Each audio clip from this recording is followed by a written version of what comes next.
proud to welcome the newest writer and expert to our WCPO.com stable of stars, our high school sports expert, Mike Dyer. Hello, Mike. Ken, it's great to be here. It's great to have you here. Is there anything more certain in life than death taxes and Kerry Combs in Cincinnati in January? I think they've done it again. They get Jake Hausman. He's probably going to sign this week with them. Did Ohio State do it again this year and get exactly what it wanted again from the Tri-State? They really have, Ken. I mean, Jake Hausman is one of the U.S. Army All-American players this year, the other being LaSalle punter Drew Chrisman, and who's also another Ohio State commit. So the pipeline continues, and Jake is a perfect example, arguably one of the top tight ends in the country, 50 receptions for 714 yards this year, and he's going to be a matchup nightmare in the Big Ten. Urban Meyer stated from day one he wanted to make Cincinnati, he wanted to own Cincinnati, and he's done it even from the days of Adolphus Washington, who committed even before he got to Columbus, even before Urban Meyer got to Columbus. I mean, he does it. He comes in here, he gets anybody he wants, right? Yeah, he's tried to flip Tommy Kramer from Elder. I know that that's been written about, but Tommy's pretty solid with Notre Dame. Yeah. But even, it's not binding until that signature is on the dotted line, as they say. Right. So, and that's Wednesday's National Letter of Intent Signing Day. A lot of players are still making their minds up as to what to do. One of those is Colerain's DeShante Jones, their fine quarterback.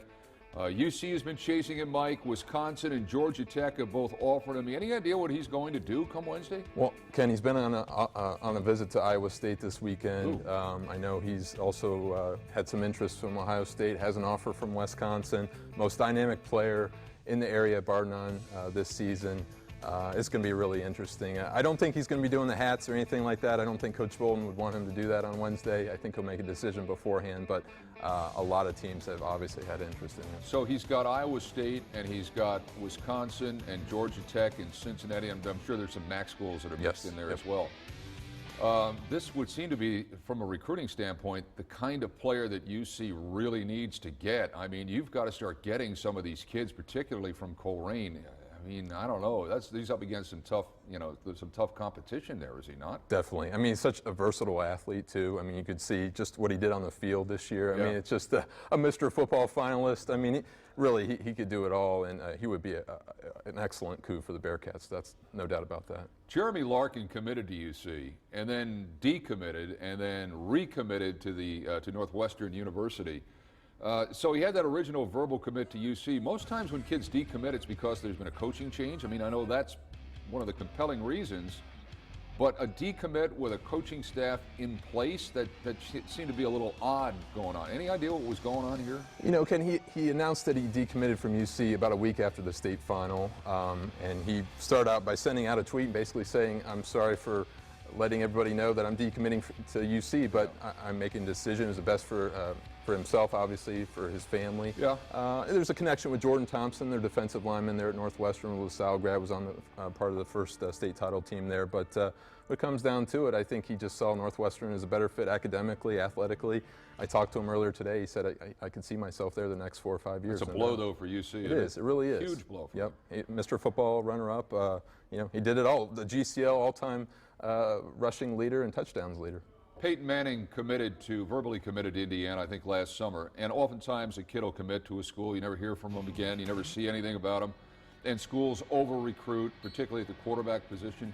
I have a sneaking suspicion, though, that he's going to do okay at Indiana because his game looks like it's suited to the college game, particularly the game they've been playing up there at Indiana. I think he may have a nice run up there. He really will. It's funny that you mentioned just he'll be ready early. He really will be. I think he has a quick release, strong arm, one of the best pro-style quarterbacks I've seen through for 2,600 yards this season.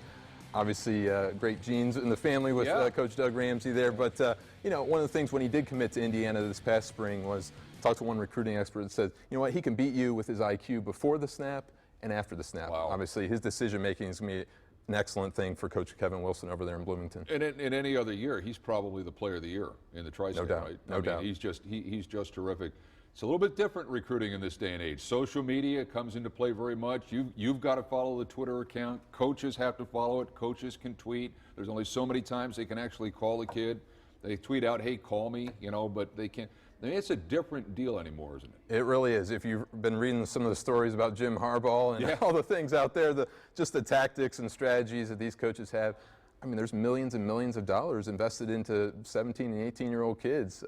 You know, people may not want to boil it down to like that, but it really is at the end of the day. I mean, you talk to Kerry Combs, he'd say the same thing. And so, you know, it's all about convincing these kids to join their program any way you can. So Wednesday's the day. We know about Deshaunte Jones. Is there anybody else we should be watching that could be a surprise and go in multiple different directions as we sit here and talk tonight? Well, I think besides Deshaunte, Ken, I think your two other biggest recruits would be David Montgomery out of Mount Healthy, who's considering Iowa State, Marshall, a few other places, and Prince Salmons, the big offensive lineman, defensive lineman, great story out of CHCA, 6'8", 275. Considering he took an official visit to Auburn this weekend, looking at Michigan State, Oregon, Duke. You know, those are the two guys you really want to hone in on. Mike, it's great to have you in the family. Thank you, Ken. Really Mike appreciate Dyer, it. watch for him on WCPO.com.